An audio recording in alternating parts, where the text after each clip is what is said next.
이곳에 세우시고 지금까지 부흥 성장하게 하셨습니다.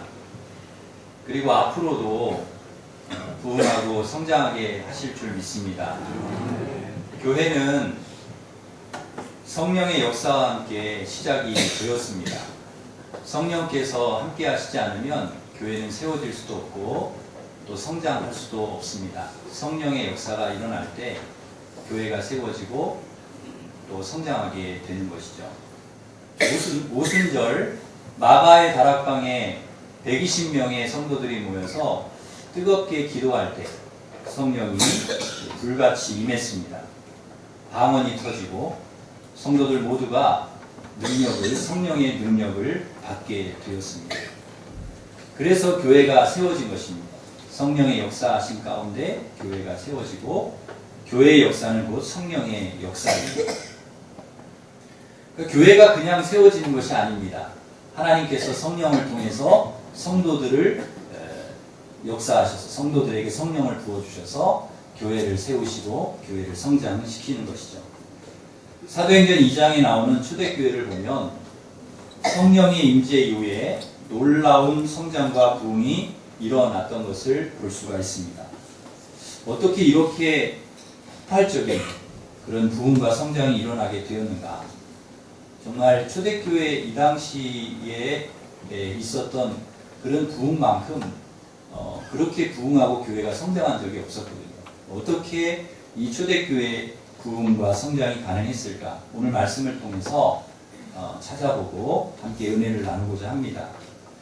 초대교회 부흥 성장의 비결은 첫 번째로 가르침, 하나님의 말씀에 있었습니다. 말씀의 가르침을 잘 받았기 때문에 42절 말씀에 보시면 42절에 그렇게 나옵니다. 사도의 가르침을 받아. 사도의 가르침을 받아. 누구의 가르침을 받았습니까? 사도의 가르침을 받아. 그랬습니다. 여기서 사도는 하나님께서 세우신 교회의 영적 지도자입니다. 하나님 말씀으로 성도들을 잘 가르치라고 하나님께서 세우신 말씀의 종이죠. 오늘 교회로 말하면 목회자를 의미합니다. 바로 그 하나님이 세우신 영적인 지도자, 사도의 가르침을 교회가 잘 받았다는 것입니다.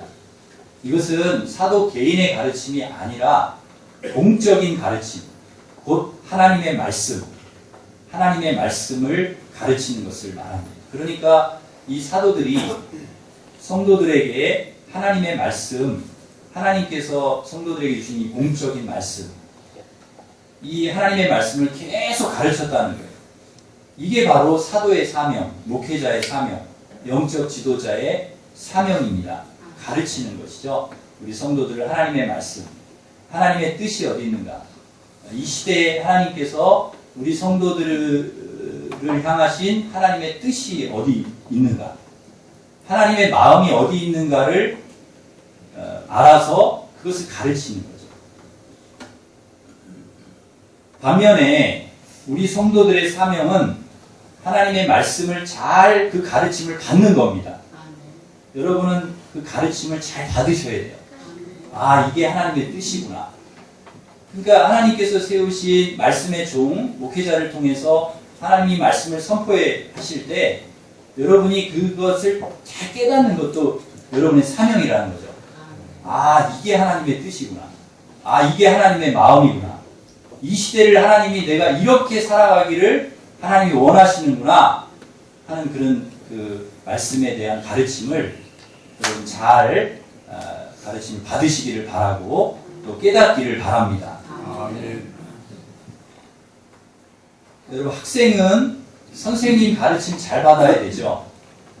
그래야 좋은 학생이 될 수 있고, 자녀는 부모님의 가르침 잘 받아야 됩니다. 그래야 좋은 그런 자녀가 될 수 있습니다. 요리사가 되려면 그 아주 요리를 잘하는 셰프에게 잘 배워야 돼요. 그래야 요리를 잘 할 수 있습니다. 또 이런 붓글씨를 쓰려고 해도 그 스승, 붓글씨를 가르치는 스승의 가르침을 잘 받아야 됩니다. 그래야 좋은 그런 붓글씨를 쓸 수 있는 사람이 되는 것이죠. 그렇듯이 우리 성도는 하나님의 말씀의 가르침을 잘 받아야 됩니다. 하나님께서 사도를 통해 주시는 가르침, 목회자를 통해 주시는 하나님의 뜻과 하나님의 계획, 우리를 향하신 하나님의 마음을 잘 분별하고 깨닫고 그 가르침을 받을 수 있어야 합니다.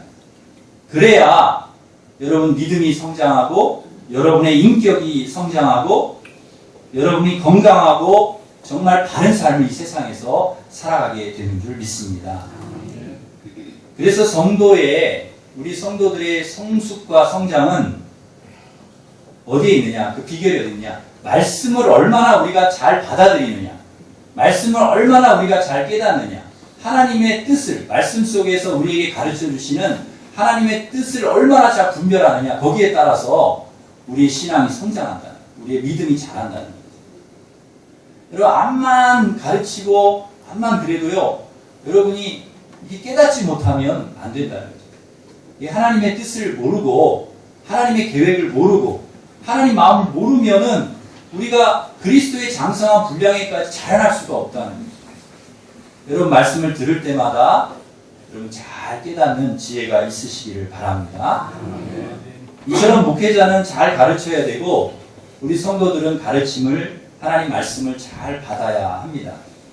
그리고 그렇게 가르침을 받고 난 후에 성도들이 어떻게 되었는가? 42절 하반절에 보면 이렇게 말씀합니다. 서로 교제하고 떡을 떼며 오로지 기도하기를 힘쓰니라 그랬습니다. 하나님 말씀의 가르침을 잘 받고 나서 그 다음에 성도들이 행한 게 무엇입니까? 교제를 나눴다는 거예요. 서로 떡을 떼고 교제를 나눴다. 기도했다. 이게 뭡니까? 신앙의 성장입니다. 성숙입니다. 이 성도들의 신앙이 자라났다는, 믿음이 성장했다는 것이죠. 여러분, 어떻게 성장을 했는가? 전에는 별로 이렇게 안 나눴고 교제를 별로 안 했는데요. 서로 막 교제하는 거예요. 성도들 간에 서로 막 음식을 나눠 먹는 거예요. 떡을 나누는 거예요. 음식을 나눠 먹는 거예요. 여러분, 이 떡과 음식을 나누는 것은 가까운 사람들이나 하는 거잖아요. 특히 가족들, 우리 식탁 공동체는 가족이 이루는 것인데요. 그러니까 초대교회가 이 음식을 나누고 떡을 나누었다는 것은 가족과 같이 가까운 사이가 되었다는 거예요. 그렇게 친근해졌다는 거예요.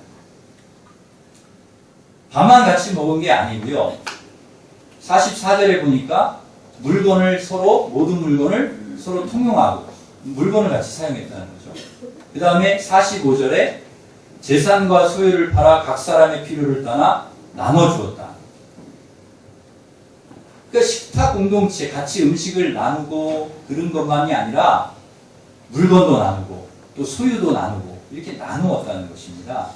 여러분, 도대체 사도들이 무엇을 가르쳤길래 성도들이 어떤 가르침을 받았길래 이 사람들이 이렇게 변화됐냐는 거죠.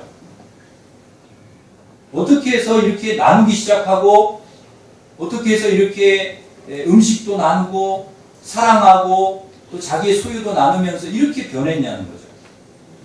어디에 그 비밀이 있습니까? 가르침을 받은 말씀에 있다는 거죠. 말씀의 가르침을 받았기 때문에. 무엇을 가르쳤겠습니까? 사랑하라는 말씀, 이웃을 내 몸과 같이 사랑하라. 나그네 고와 과부와 같이 어려운 사람들을 돌보라 하는 말씀. 하나님 우리를 너무나 사랑하셔서 자신의 가장 소중한 아들을 우리에게 주셨다는 말씀. 예수 그리스도께서 십자가를 통해 자기의 목숨을 아낌없이 우리에게 나누어 주셨다는 그런 말씀. 이처럼 내가 너희를 사랑했기 때문에 너희도 서로 사랑하라. 사랑하는 것이 마땅하다 하는 하나님의 말씀. 이 귀한 말씀을 들었기 때문에, 이 말씀을 가르침을 받았기 때문에 이들이 변화가 일어났다는 것이죠. 이 말씀을 이러한 가르침을 받고 성도들의 생각이 변하고 마음이 변하고 삶이 변하게 된 것입니다. 성숙해진 것이죠. 여러분, 말씀을 받으면 그렇게 된다. 말씀을 받으면 사람이 이렇게 변화가 일어나는 거죠. 생각의 변화, 마음의 변화, 삶의 변화. 그리고 성숙해지는 것입니다. 여러분, 사람이 성숙하면 자기 것을 나누게 되어 있습니다. 이것이 성숙함의 척도입니다. 미숙할 때는요, 절대 나누지 않습니다. 자기 것을. 우리 어린아이들 보십시오. 먹을 거 있으면 다 내 거야 그러잖아요. 다 내 거야, 이거. 안 줄 거야. 어린아이들 그럽니다.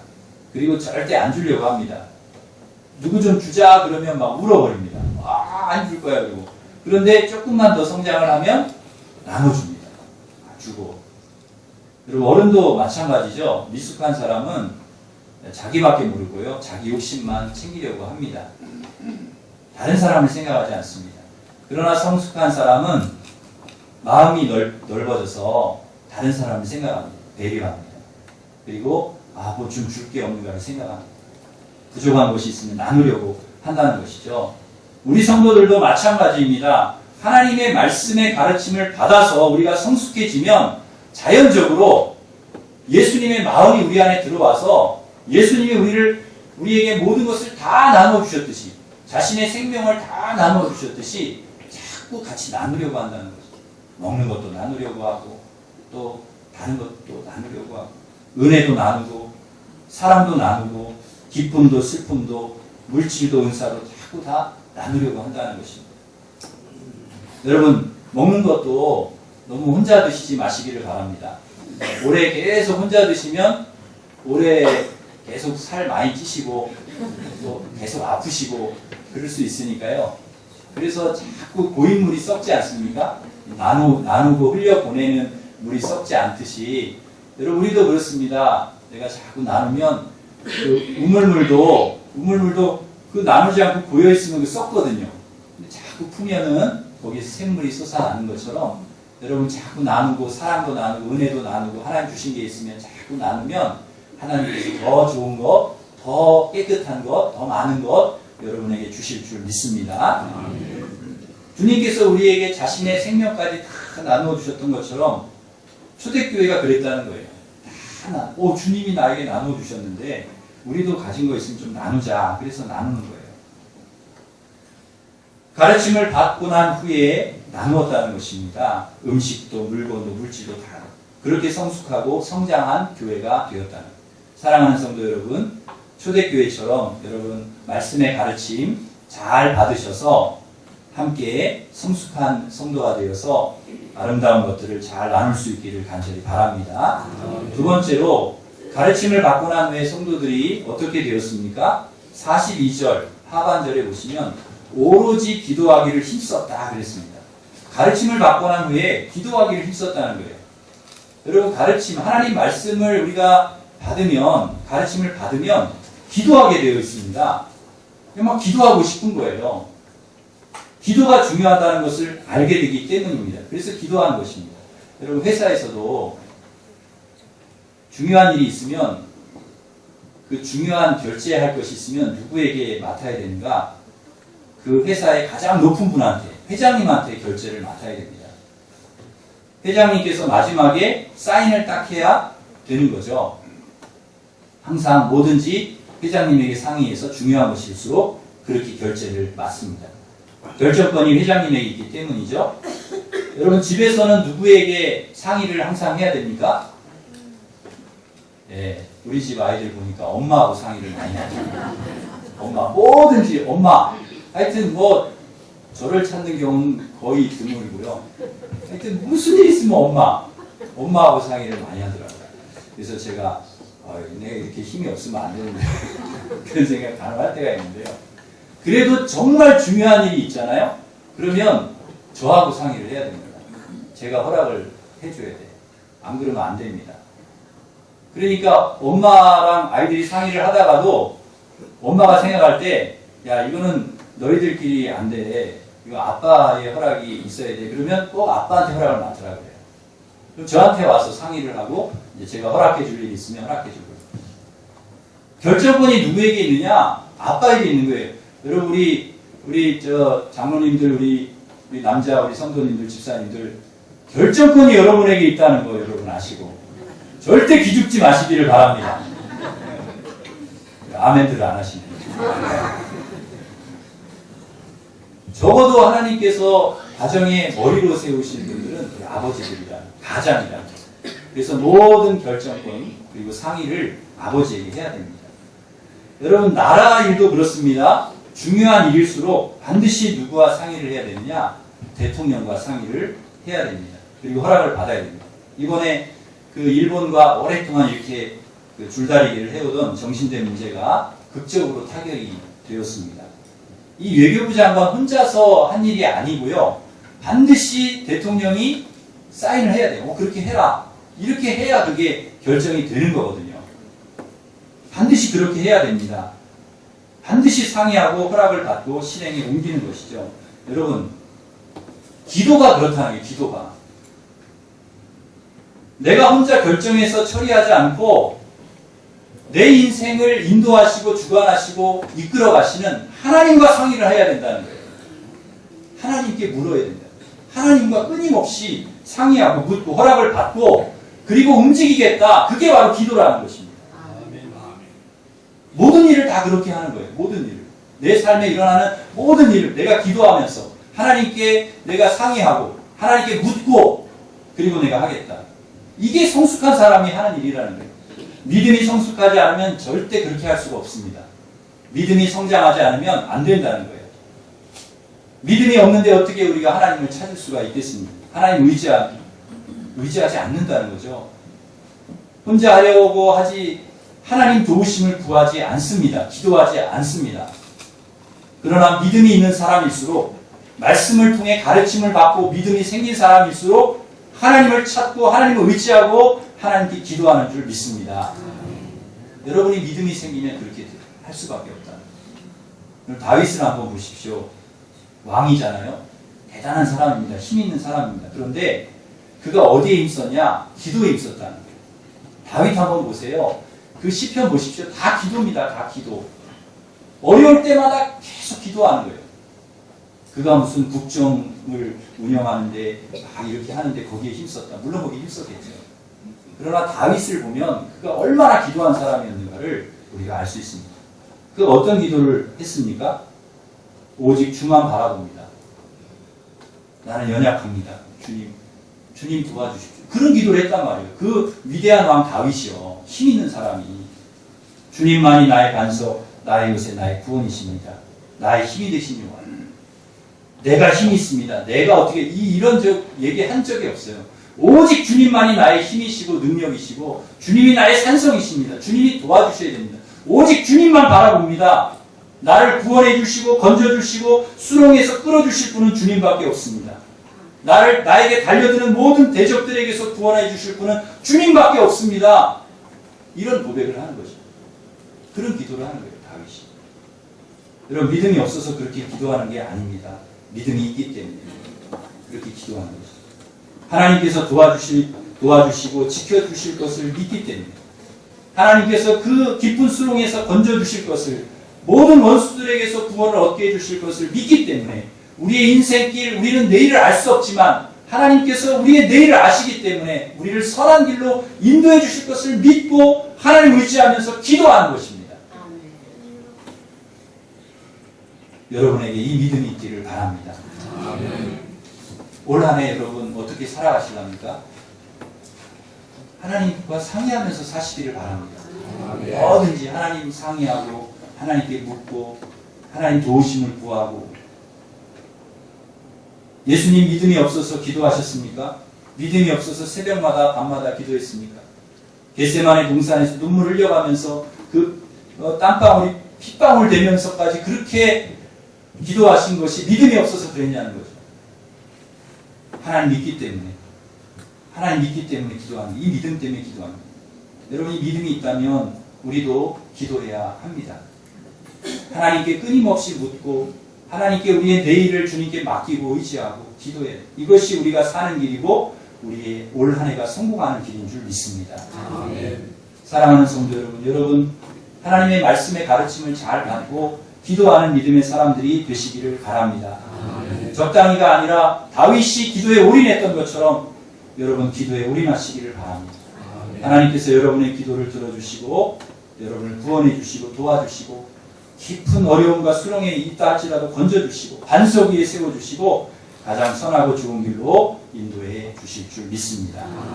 마지막으로 우리가 한 가지 더 주목해야 될 것이 있습니다. 우리 46절 말씀해 보시면 날마다 마음을 같이 해서 성전에 모이기를 힘쓰고 47절에 하나님을 찬미했습니다. 모이는 것도 중요하지만 예배 드리는 것 하나님 찬양하는 것 중요하지만 여기서 중요한 단어가 하나가 나옵니다. 마음을 같이 해서. 이게 중요해요. 이 교회가 되기 위해서는 이게 제일 중요합니다. 마음이 하나 되어서. 모이고 찬양하고 예배드리는 거 중요합니다. 그러나 한 마음이 되지 않고 하나가 되지 않고 모이고 하나가 되지 않고 찬양하고 예배드리는 것은 하나님이 기뻐하시지 않는다는 거예요. 교회가. 우리가 하나님을 찬양하더라도 한 마음으로, 우리가 하나님께 예배를 드리더라도 한 마음으로, 같은 마음으로, 우리가 모여서 기도를 하더라도 한 마음이 되어서 기도하는 그 교회를 하나님께서 기뻐하신다는 거예요. 여러분, 여당도 그렇고 야당도 그렇고 나뉘어지면 끝나는 겁니다. 힘이 없습니다. 나라도요, 국민들이 하나 되지 못하면 그 나라는 안 되게 되어 있습니다. 우리나라가 언제 위기가 왔습니까? 당파 싸움하고요. 옛날부터, 조선시대부터 계속해서 당파 싸움하고, 파 나뉘어져서 막 싸우고, 그럴 때 일본이 쳐들어오고 오랑캐가 쳐들어와서 나라가 큰 위기에 있었던 것입니다. 나라가 하나 되지 못했을 때 다 쳐들어오는 거예요. 여러분, 가정도 마찬가지입니다. 부부가 싸우고 하나 되지 못하면 위기가 오는 것입니다. 교회도 마찬가지입니다.